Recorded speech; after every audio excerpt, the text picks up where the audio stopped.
আপনার ফুটবল খেলা দেখে প্রথমবারের মতো আমি সেদিনে আপনার প্রেমে পড়ে গিয়েছিলাম।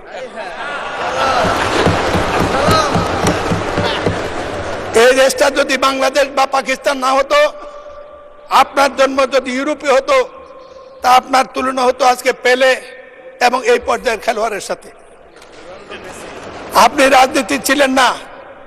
70-এর নির্বাচন আপনার বাবা ডক্টর আজহারউদ্দিন তৎকালীন আইয়ুবের স্বৈরশাসকের বিরুদ্ধে 70-এর নির্বাচনে এই ভোলা থেকে সংসদ সদস্য নির্বাচিত হয়েছিল।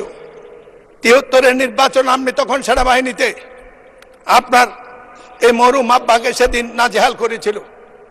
তখনই রাজনীতিতে আপনার আকাঙ্ক্ষা ঘু করে মানুষের এই সংসদে জাতি জানে না যে কজন বীর বাঙালি মুক্তিযুদ্ধের শুরুতে শহীদ জিয়ার আহ্বানের পরে আপনারা ক্যান্টনমেন্ট ভঙ্গ করে প্রতিপক্ষ পাকিস্তানি কমান্ডারকে নিহত আহত করে সোলজার নিয়ে সরাসরি মুক্তিযুদ্ধে অংশগ্রহণ করেছেন। শোনেন, এর পরবর্তী পর্যায়ে রাজনীতিতে আসার জন্য প্রথম দিন জন্য আপনি আকাঙ্ক্ষা ব্যক্ত করেন।